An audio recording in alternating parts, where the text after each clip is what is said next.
Hello, I'm Father Scott Vanderveer, and I wanted to talk with you today about the challenges presented to all of us by fundamentalism.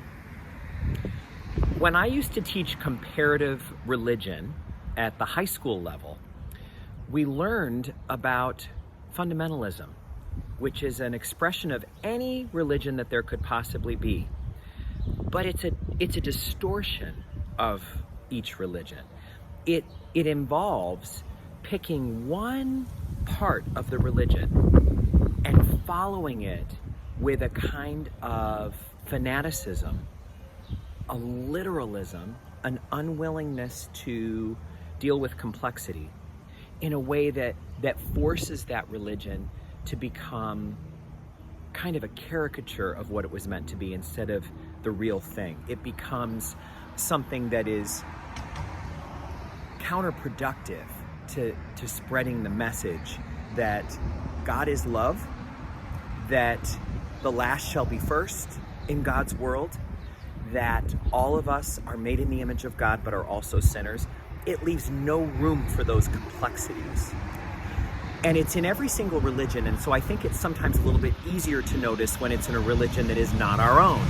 Because sometimes when it's in our own religion, it's just too close for comfort. It's right in our face. So if we talk about fundamentalism in Islam, Muslim fundamentalism, which a lot of us know of from the news, it involves cherry picking pieces of the Quran, their Bible, cherry picking pieces that talk about the struggle, the spiritual struggle that all people are supposed to engage in as being a violent physical struggle, a war. And so those people say, no, that's the only way you can read it. That is exactly what is meant. That is what our religion says. Now, other Muslims would say, no, it doesn't. Why are you doing that? But the fundamentalists are unyielding. They're fanatics by definition. And so they go all out. The same thing is true in Hinduism, where they will take one part of one of their religious texts, maybe something from the Upanishads or one of their other sacred texts, the Bhagavad Gita. They'll cherry pick a section or a few verses, and then they will live that out to the max. That's where we see the caste system, where some people live in a very high and exalted way, and other people are treated so poorly. It's the thing that Gandhi tried to work against. The group that's not even included in the caste system is referred to as untouchables. And when you get fundamentalist views, you get some phrases that aren't in the scriptures, but sound like they are, but they don't ring true. They ring very upsettingly. Like, here's a proverb that comes from that way of thinking that I just shared with you. If you see a blind person, go ahead and kick them. Why should you be kinder than God? See, it's the idea that their blindness is God's punishment, and so go ahead and add more. We see fundamentalism in every religion. There are Buddhist fundamentalists, there are Jewish fundamentalists, there are fundamentalists in every religion. And if you're watching here today and you're wondering, are there Catholic fundamentalists, Father Scott? Yes. Well, of course, in every religion, there are people who cherry pick things that they then overemphasize beyond what the tradition emphasizes. And in Catholic fundamentalism, we usually see an emphasis for some particular part of Catholic Church history or some particular mode of our tradition that people get especially drawn to and then want to amplify above everything else. So there are some people who they cherry pick some tradition and then they say this is the only way to be Catholic, and if you don't emphasize this, then you're not Catholic.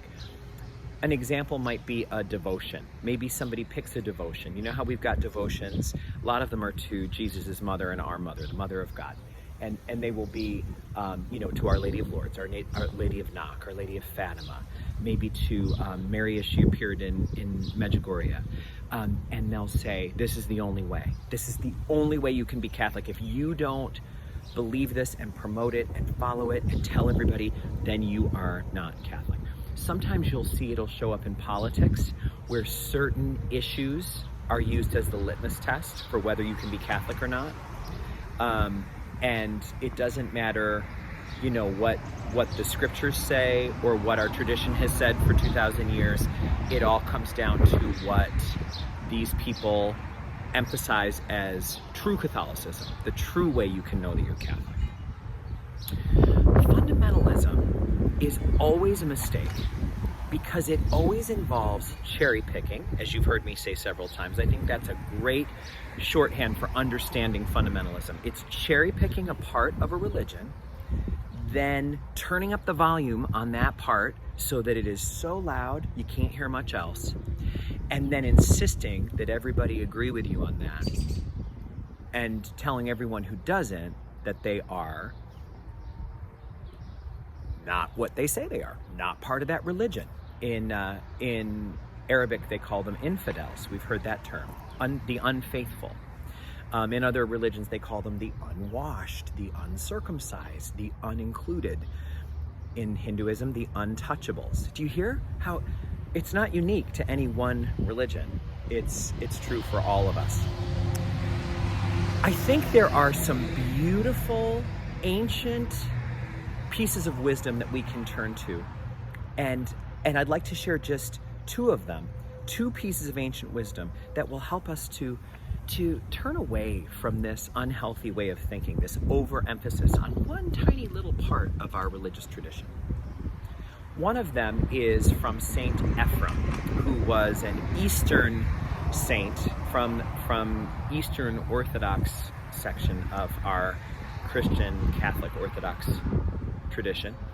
And Saint Ephrem said that we should never think when we're hiking and we find a mountain stream or a spring coming out of a cleft in a rock and we're real thirsty, we should never think that it's within our capability to drink that entire spring until it's dry. Humans can't do that. There's always more water coming from the aquifer that feeds that spring than there is thirst in a human body. If we keep drinking and drinking and drinking and drinking, eventually we're gonna pop. We can't drink all of the water in the aquifer.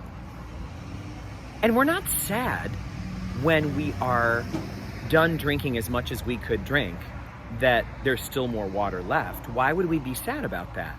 The fact that the spring is inexhaustible should be a sign of great abundance and joy for us. Same thing is true with faith. Fundamentalism seeks to shrink faith down so that it's pocket-sized, so that human wisdom can master it and know it, so that a human being could say, I've got it all figured out, and anybody who doesn't agree with everything that I say is out.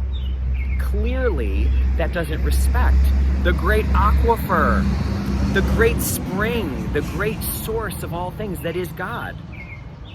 We really believe that human wisdom can contain all that, that we have enough room in our little bodies, our little minds, that we can drink that all in? What do we do with all the paradoxes, like the fact that the Eucharist is edible bread that is actually the body and blood, soul, and divinity of Christ? What do we do with Jesus' teachings that we should love our enemies, that the last shall be first, that Jesus is 100% God and 100% human simultaneously?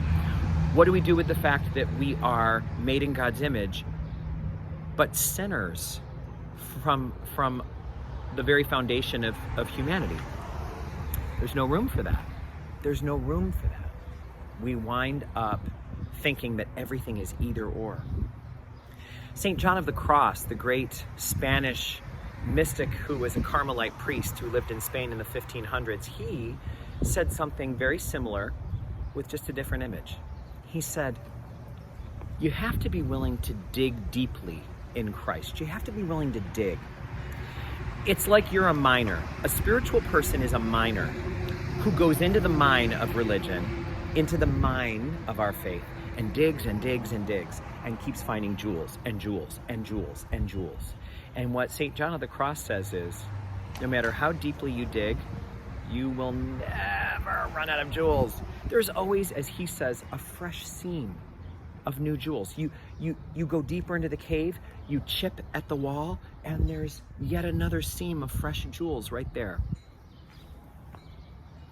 Beautiful images. Do you see how much richer that is than believing that this person can know that they're saved, and they know that they're in, and they know that they're a Brahmin, or they know that they are the faithful one, or they know that they are a real Catholic?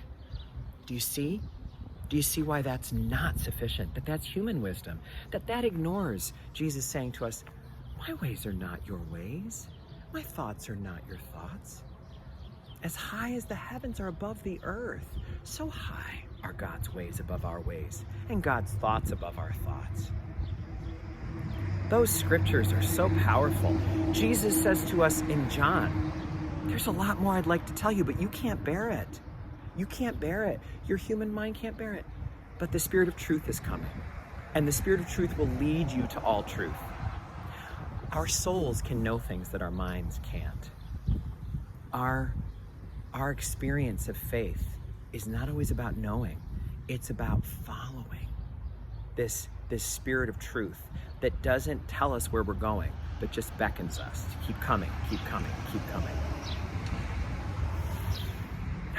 I'm not sad that I can't drink the entire spring, that I can't exhaust the aquifer. No way. I always want there to be more than I can know. How joyful heaven will be, finding out so much about life and about God and about reality that was hidden to me, that was unknowable because of my limitations while on this planet.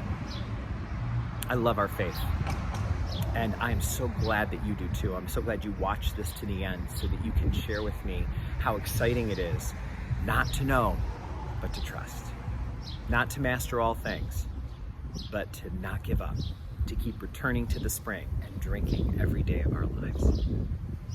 May God bless you.